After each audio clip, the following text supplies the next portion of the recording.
Presented by allaccessretail.com. Welcome to Conversations on Retail. Join Mike Graen as he sits down with Matthew Russell, Managing Director of Retail at Auburn University's RFID Lab, to discuss 2024 retail trends and how RFID technology is shaping the future. Let's get started. So, Matthew, we had an opportunity, I think last year in 2023, to talk about RFID at retail. And at the time, it seemed like momentum was building in the industry for RFID. So before we get into all that, we really want to just use this as an opportunity to find out what's new, what's hot, what are the trends, et cetera. But before we do that, there may be a whole bunch of people out there who don't know who you are. Who's that Matthew Russell guy? And anything that you want to share with us about you before we don't launch into this. So tell us a little bit about yourself. Sure. Matthew Russell. I am the Director of Retail at the Auburn University RFID Lab. I've been there for about 7 years now. Started out as a student and then kind of worked through most of college and then stuck around after college. And now in my current role, I help support, manage our retail projects, make sure that we have the students to support those, work with the different student teams, and then our full-time staff as well. The lab has been around since 2005. Around then, started at University of Arkansas, and then we came down to Auburn in 2014.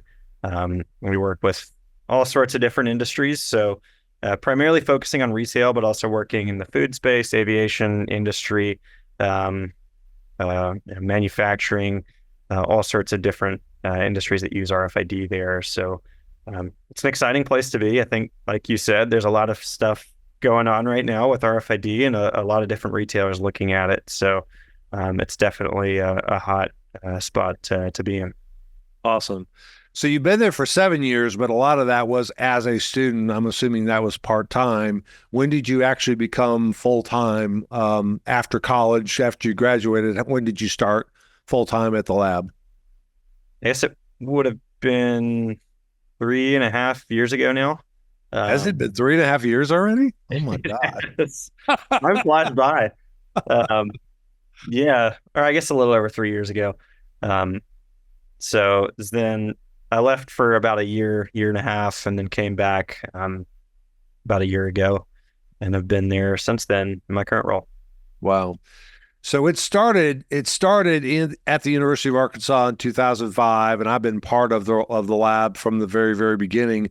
But you've always really been focused on retail, and it seems over the course of the last several years, you started spinning up new verticals. So I believe you have a vertical with aviation, and you've got quick serve restaurants, and you've got the whole package distribution with people like UPS and FedEx, et cetera. Your specific role, are you working on those, or are you primarily focusing on just the retail aspect of it? I am primarily retail. So I asked a lot of questions about those, and I'm like, honestly, I don't have the full view of what's going on. But definitely a lot of interest in food. We know that aviation is using RFID for all sorts of things, but my primary focus is retail. And honestly, that's where we see a lot of movement with RFID in general. So there's plenty of work there for me to focus on. Okay.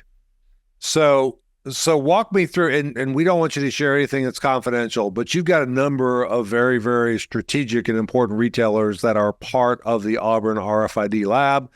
I'm assuming that a lot of them use your services. And I'm going to ask you in a second what some of those services are, because I think it'd be helpful just to kind of lay that out. But who are some of the retailers that you're working with? Yeah, so one of the largest ones is Walmart. The lab sort of started alongside Walmart on their RFID journey almost 20 years ago now. And we've worked with them pretty much ever since then.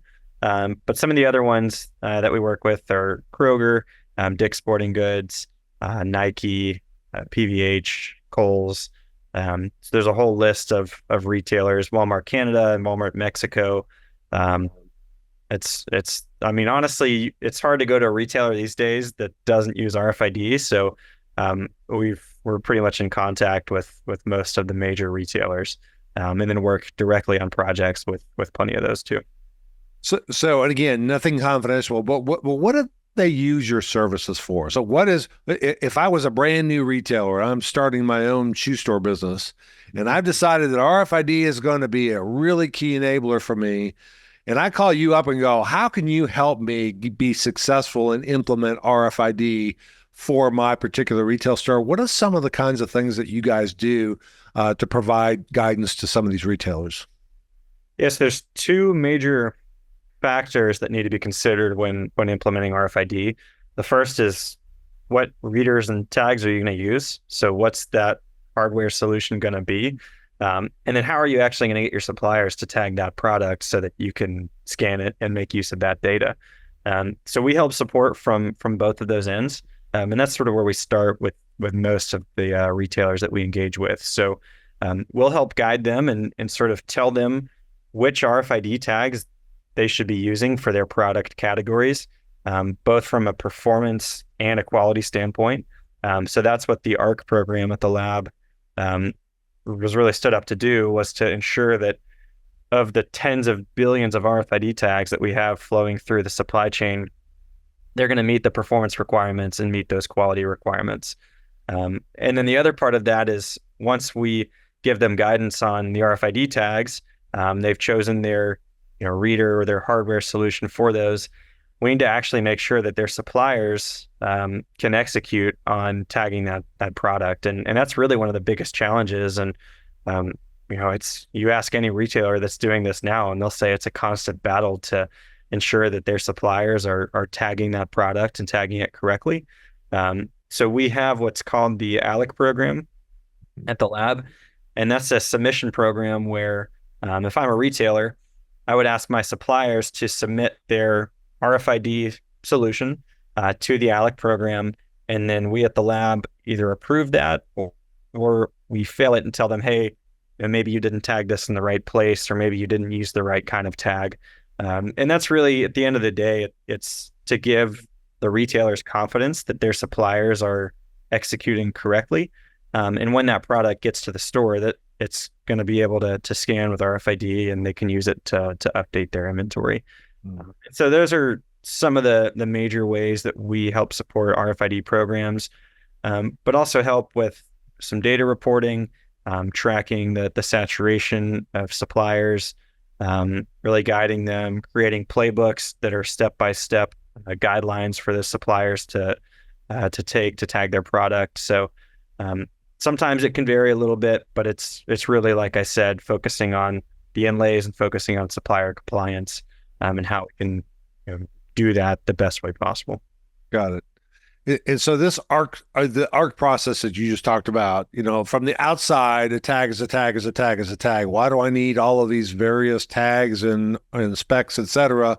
Can I just put an RFID tag on anything and make it work, or is it more complicated than that? I wish it was that easy. It is more complicated than that.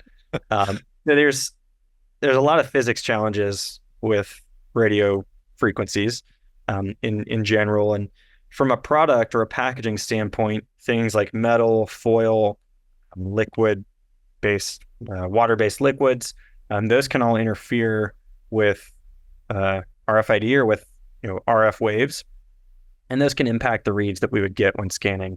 And there's going to be different types of inlays that respond differently to products and methods of merchandising. And so at the lab, that's part of what we do, is look at product groupings, look at their dielectric properties of the materials in that product, consider how it's going to be merchandised, how do they display that in store. And taking all that into consideration, we create what's called a spec. And that's that list of inlays that, for that specific type of product or packaging in that given scenario, those are the inlays that will work and meet those performance requirements. And there's some products that they may have metal or they may have completely foil packaging, and we say there may not be a feasible way to tag this in an effective manner or in a way that is going to be acceptable by the retailer. So there's always challenges there, and there's creative solutions that we have to use to work around that. Yeah, for the audience, I'll give you just a classic example. An RFID tag that you would put on a pair of socks is going to be a lot different than an RFID tag you're going to put on an automotive tire. Because in Right. the tires, you got metal, you got rubber, all kind of stuff. They're going to be bigger. They're going to be better performing. You probably don't need all of that for a pair of socks because that's going to be probably your easiest read. So I wish it was that easy too. Now, actually, the ARC program and Synthel have done a really good job of trying to collapse some of these ARC specs so we don't have so many out there. I think that's probably subtle to most people, but I think that will help simplify. So instead of 20 different ARC specs, there's a handful that people kind of go to. Is that part of the strategy you guys have? Yeah, and that's what we're working towards now, is looking at how we can consolidate to fewer specs, because it doesn't really help anybody if we have 5 or 10, 15, 20 different specs floating out there. It makes it easier when we say, hey, if you're apparel, you can use this one spec for any type of product. Yep. And that's going to make it easier for the industry to, produce inlays to meet those requirements and really focus their efforts. But also from the supplier's perspective, if they're looking at one list for their products, that's much easier than having to manage multiple different inlays. Wiliot's visibility platform connects the digital and physical worlds using IoT pixels, battery-free smart tags that push data to the cloud in real time without human intervention. Their mission is to make every single thing an agent of change, enabling ambient IoT by adding intelligence and automation to food, apparel, packaging, pharmaceuticals, and other products. Learn more at wiliot.com. So let's switch over to business cases a little bit. I think the business cases and some of the tech options to read it will go together. But just for background, 2005, when the lab started, the whole idea was put a tag on a case or a pallet at a manufacturing plant and see it track through the supply chain all the way to the store. And I think what we all realize is, yeah, that technically worked, but we already had pretty good solutions that did that anyway at the case level. It's when they got opened up at the store and the items became, out in the open that we lost stuff, right? So there's this whole big other push in kind of 2008 to 2010 to go back to the basics at the item level, in the store level, and use RFID to correct on hands, right? That's the basic driving factor. The question becomes, it's now 2024. And obviously people are probably moving beyond that basics kind of functionality. What are some of the big driving factors you're hearing from retailers? And again, don't be specific. I don't want to call anybody out of proprietary stuff they're working on, but what are those other use cases that people are going, if we've already got this stuff tagged and we're using it to inventory accuracy, here's the other things that we could be doing with it. What are you hearing? Yeah, so if we think about a store, like you said, the primary focus has been inventory accuracy. So making sure that what's in that store is corrected. But that inventory accuracy continues to degrade. And then you constantly have to lift it back up. And then, it's this endless cycle of correcting your inventory. So we can think of the store kind of like a black box where there's inputs from farther upstream in the supply chain. And then there's stuff that's going out of that store, whether being sold or theft or whatever it is. So I think now, retailers in general have looked at what's in the store with inventory accuracy, and now there's the efforts or the interest is really looking at, what's farther upstream and what's downstream as that product leaves the store, and how can they gain better visibility into both of those processes from a supply chain, like an internal standpoint, but also on like a downstream, customer standpoint. Like, are there people bypassing the exits and walking out of the store with products? RFID might give visibility into that. Or same as we look farther upstream towards receiving in stores or in distribution centers, is the product that's actually coming into that store accurate? Does it match what either the retailer's distribution center or that supplier is saying that they're sending? That's where a lot of the focus is now. And I think that makes sense because there's a clear business value in that, where if you're not receiving what you're expecting, you're having to deal with the impact of that. Or if someone is taking product out of your store and they're not paying for it, you're having to deal with the financial implications of that. So I think those are two big areas. And then there's additional use cases that we see RFID having the possibility to be leveraged for, like maybe expiration management or location positioning in stores with some different infrastructure outside of just handheld readers. So there's some like that may not be the primary business driver to implement RFID, but maybe an add-on or a bonus if you already have RFID tags in store. So there's a lot. I think retailers are looking at a lot, but there's a few clear ones that sort of we see across the board. So restating that, I'm going to use RFID and probably a handheld to once a week or once a month or whatever the frequency is. Handheld scan everything to correct my inventory. The obvious question is, well, why do I have to correct my inventory? If I receive everything I paid for and everything gets paid for that leaves the store, I should never have to correct any inventory. But the reality is, what we're doing is using RFID to figure out, why is my PI degrading, right? And let's just talk through that. I'm assuming that requires a different set of infrastructure from a retailer. Because if I can wand the back room and wand the sales floor, that's easy. If I want to have a real-time read of everything I'm receiving and a real-time read of everything that's leaving, I'm assuming fixed infrastructure is starting to become popular within the industry. Is that a fair assessment? That is a fair assessment. We get asked about fixed infrastructure all the time. Yep. Where it's like, how do we use this? If not throughout the whole store, just at some points that might make sense, like at exits or at receiving. And I think you're definitely right. That's where a lot of the interest is, because we want to correct inventory, but really we want to get to the root cause of why that inventory is bad and solve the problem, not just put a Band-Aid over it. Got it. So did the retailers that made investment in a handheld solution are now moving to more of a fixed infrastructure? I call it control points. What did I receive? What transitioned to the sales floor? What left the store, whether it got paid for or not, either through a customer exit or through a buy online, pick up in store or whatever. But I know stuff is in the box, and I know if it's in the back room or sales floor. Is that the kind of infrastructure that we use to do that? And if so, do the handhelds then go, do the wands then go away, or do we use them for other purposes inside the box? I think the fixed infrastructure, like the control points, probably are the way to do that. Yep.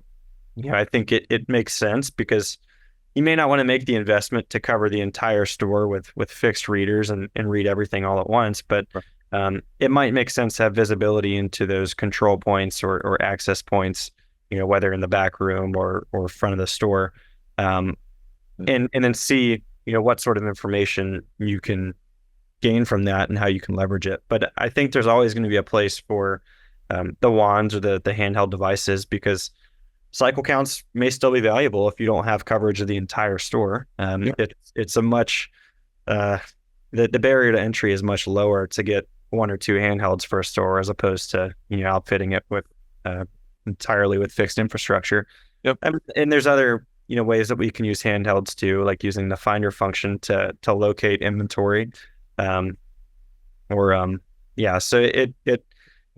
I think it's a combination of different technologies or different forms of the same technology there that will drive the true business value. Got it. Talk to me about outside the store, because again, we started in a manufacturing facility to a distribution facility to a customer warehouse or retailer warehouse to the store. Now we're already kind of back in the store again and looking for other use cases. Are you starting to see, and I'll put you on the spot a little bit, I don't know when we published the CHIP project. I want to go 3 years ago? I may be wrong. When did we do CHIP? I think it was 4 or 5 years ago. Gosh, I need to just retire because I'm getting too old. I can't remember how long you've been at the lab.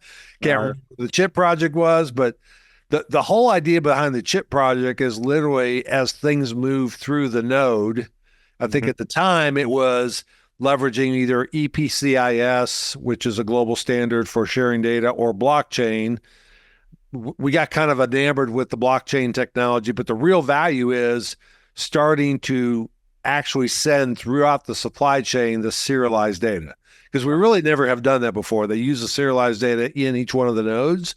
But for example, suppliers and retailers, for the most part, aren't sharing that. Are you starting to see that trend change? I hope it does, but I haven't seen as much as I would like to in terms of real live examples of that.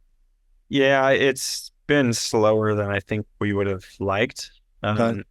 The challenge there is, I really think it's data capture, and there's not really a great way.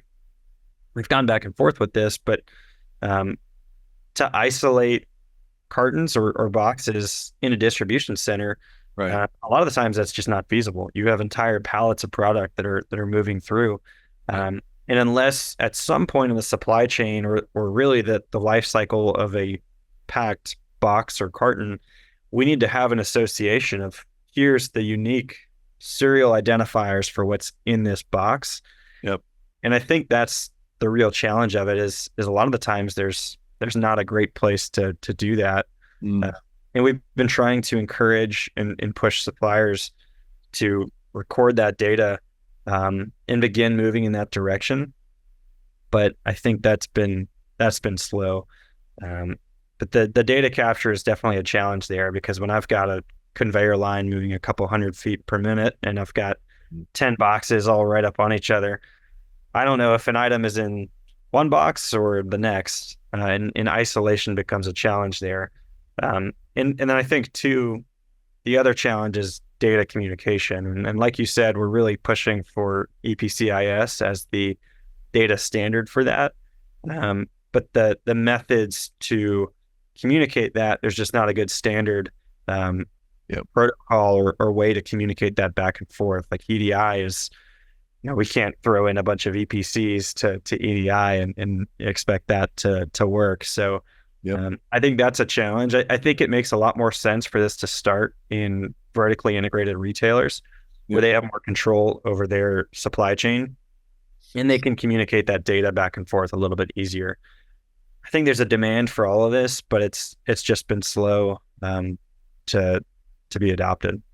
Which is really, I think part of the reason it's been slow is people are still uncovering opportunities to leverage it in the retail store. Mm-hmm. Oh man, I could do this and this. And so I get so preoccupied with that. But I can't remember the numbers without looking them up. But the claims and the product authentication numbers that we came up with Chip were astronomical. They were huge numbers, massive amount of numbers across the industry. And everybody's talking about, I shipped 100. They ordered 100. I shipped 100. Now they're claiming that they only got 80. I got no proof. And so I just don't know what that's going to actually happen. I do understand some retailers, mega retailers, they may have 100 different doors that they receive product on. How in the world do I put infrastructure into that? Because you're not going to cycle count that. You're not going to want that, right? That's no way you're going to do something like that. So you talk about portals or tunnels or all this other kind of stuff. It's just, we haven't figured that out yet. I think it's a technology problem. And I do believe it's a data sharing problem as well. So I agree. I think it's the scale of it is a big challenge. And I think what'll drive it is the demand from suppliers for that kind of information from the retailers. Because, we see more and more suppliers tagging with RFID and they're saying, where is that value unlock for them? Mm-hmm. And it's going to become a value add for retailers to be able to communicate serialized data back and forth with their suppliers. And I think that'll be one of the driving factors for that. I don't want to call anybody out, but if I worked for a Hanes or a Fruit of the Loom or a PVH or somebody like that, and I knew exactly what the SG10s were that left to go to whatever retailer, and they called up and go, we didn't get them all, I'd go, here's the 150 SG10s we sent. If you've read these SG10s, we aren't paying you $1. I mean, I don't know how you go about doing that, but there's a proof of delivery almost that says, I put them on a truck and the truck got sealed. Mm-hmm. That's when you took possession of them. And if you don't have them, these are the 150 or whatever SG10s. I'm not paying you $1 until you can prove to me you don't have those. And if you didn't get those, then maybe you ought to talk to UPS and FedEx because they're the ones that ship. I don't know. I don't want to stir stuff up, but to me, this whole claims thing goes away real real quick if I can prove to you that these are the actual serial numbers of what I sent, and it matches exactly what you ordered. There should be no reason why you should do that. So BOP's collaborative inventory intelligence technology is helping many retailers and CPGs such as Colgate-Palmolive, PepsiCo, Coty, and Duracell avoid lost sales, markdowns, and spoilage by streamlining their next-gen collaborative planning, forecasting, and replenishment process. Learn more at bops.ai. Hey, I'm going to switch gears here a little bit. We talked a little bit before about the various verticals you have: aviation, quick serve restaurant, et cetera. And I'm not going to ask you details about this because you got more than to say, Grace. I just can't answer them. I just can't answer them. But here's one question I do have. The question is, with these new verticals kind of being stood up, are you finding any synergies between them that you could help some of these, or are things that they're learning, can they help some of the retail, for example? So that's the question, because some of these are very different. You know, the number of seat belts in an airplane is a much different thing than how many socks are in a store. But at the same point in time, you may be learning that there's a couple of things they're learning from the vertical standpoint that we can reapply for retail. Is there any examples that you got of those? Yeah, I think one example that we've talked about a lot lately is our partnership with Los Alamos. So we're working with them, and this is public information, but they need to track some difficult to tag materials that are very important to keep track of. And, you know, I think hopefully what we'll see at the end of that is the innovation that comes out of that project would, you know, trickle down into retail, because a metal canister for them might be similar to a product that we have in a retail store. Great point. And so I think from like a packaging and a product standpoint, we're going to see some crossover there, as far as the challenges with some of the items that need to be tagged, and some of the innovation that comes out of that. But beyond that, I mean, I think there is a lot of, you know, general carryover, but I'm not as involved, you know, closely like on the food side. I think one thing on the food side that we'll see is some of the data standard innovation, and some of the work there is probably going to cross over into the retail space as well, because a lot of retailers, you know, also have food products in their stores. And so if we have, you know, McDonald's or whoever it is, tagging their product, those same standards and same, you know, methods of tagging might also apply to retailers that would be looking to do the same. So I think we're seeing cross-industry standardization in that way as well. Yeah, and again, I don't want to get into specifics that you know, would be an issue. So if this is the case, let me know. But I believe the demo I saw at the Auburn lab at McDonald's, or it was Golden Foods, I guess, was actually putting the RFID tag in the corrugate of the box. And all they did is make a mark go, the tag's right here, right? When we start thinking about things like asset protection and protecting, because if somebody's going to steal a TV and they know it's the RFID tag, they're going to rip off that tag and throw it away and walk out the store with it, right? But if we put that tag in the corrugate, number one, it lowers the overall cost of the tag for the manufacturer, right? Number two, it potentially becomes almost a indisputable asset protection tag, I would think. So that's what I'm always looking for. And man, if Los Alamos can do Kansas stuff, then I got to quit saying we're never going to tag Kansas soup, because maybe they can. Who knows? But I've always been, soup and watermelon are never going to get tagged. Well, maybe they will be. Who knows? Could be. So never know. I think those are the kinds of things that would be helpful, you know, as we have these board meetings and educate with the retailers. Like, here's 2 or 3 things we learned about with these other verticals that we ought to be able to reapply. And I would imagine most of the sharing is going the other way. Here are the things we learned in retail that you guys can reapply. I'm sure that's where most of it, because most of it is in retail, but I think that's another opportunity. So we sort of touched on this a little bit, asset protection.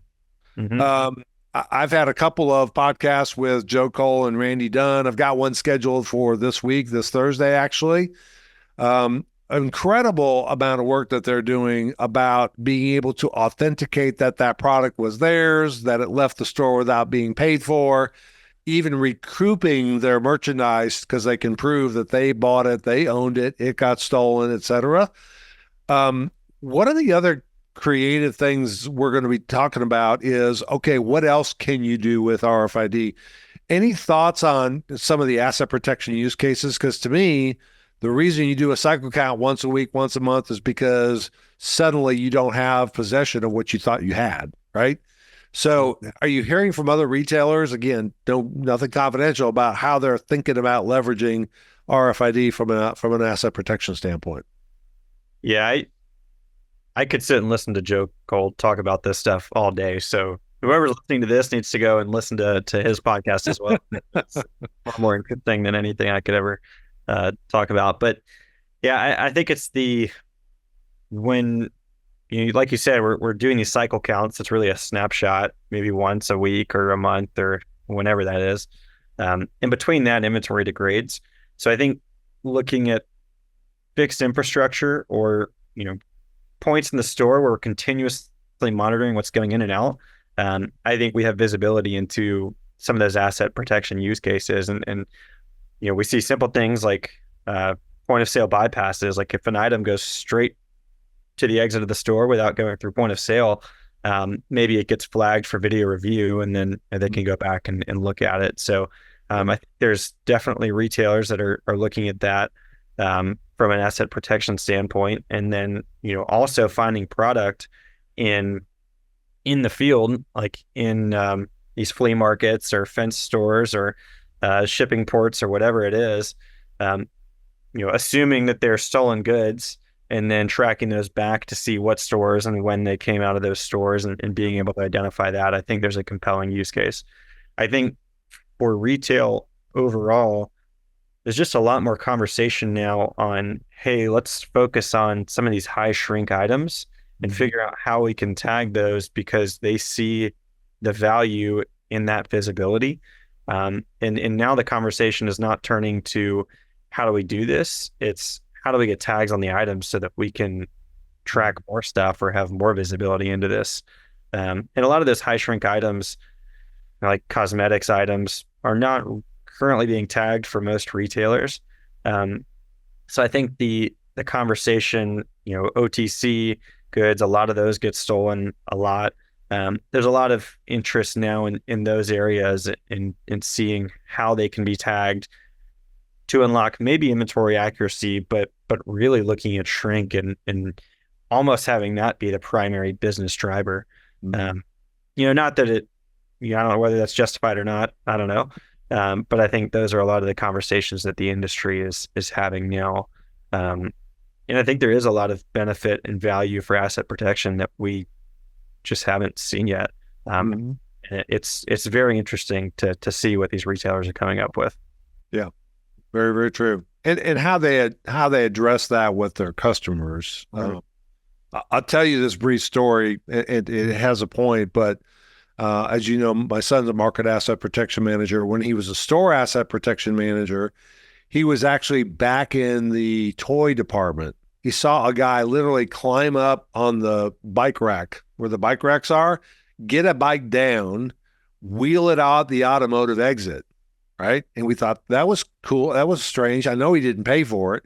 He literally then my son walked very quickly to the front desk, and sure enough, the guy comes in the front door and goes, "My wife bought this for me 2 days ago. I don't like it. I don't have the receipt. I just want to return my money." Okay.